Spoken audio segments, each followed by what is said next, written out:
Correct. Yeah. And at first I was like, what? I'm like, oh, okay. Yeah.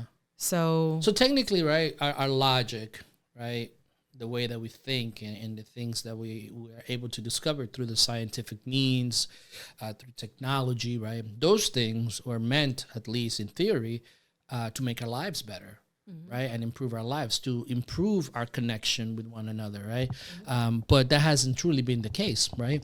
We live in a time in which there is a major disconnect. Social media is so accessible, but yet most people feel alone.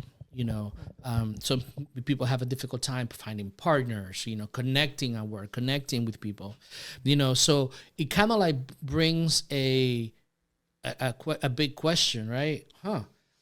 We have access to all these things, and we live better than any other peoples in history. But yet there's this yearning and this emptiness that we feel. Actually, it represents that my physical possessions and the way that I look to the outside world, right? It's really what gives me value, right? And that's true only up to a certain point, because you could only consume so much, right? And this is the question. This is really where the disconnect comes about, right? Because in essence, then we have to ask the question, and it's like, what are we really as human beings, and what are we here for, right? So those are questions that are very interesting. Again, I'm not judging, condemning or condoning what people do with their money, right? Now, the beauty of it all, right, is that this is the goal of following your own life, right? Because the next evolution, right, it's a human evolution, because the minutia things or the mundane things that we have to do on a regular basis will be taken out, right? So now we have to really go into the quest, right? Because it's always happened like that. Yeah. This has always happened. That's what evolution is. What is going to be the next evolution, or what it means to be a human being?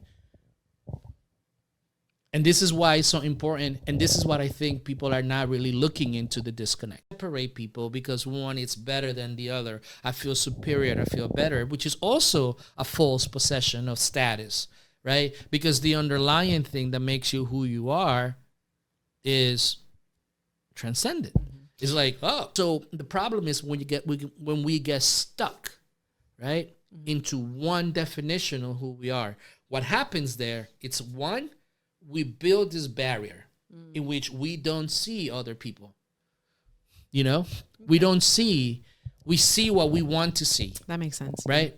And then we apply to ourselves the definition of this is what I am, and that's it. Yeah. Right? But evolution requires us to shed, right? Like the snake shed the skin, to shed and move forward, because that's life, right? And you have to be able to find ways to not just redefine who you are, but I would say more rediscover aspects of who you are. Rediscover. Right? So you have to have that perspective. I agree. If these themes resonate with you, how can ASQ offer additional insight into navigating this search for deeper meaning and purpose? We encourage you to join the email list for the upcoming book, A Soul's Quest, A Transformational Approach to Life, Part 1, by scanning the QR code here or clicking the link in the description. Stay tuned for more exciting episodes.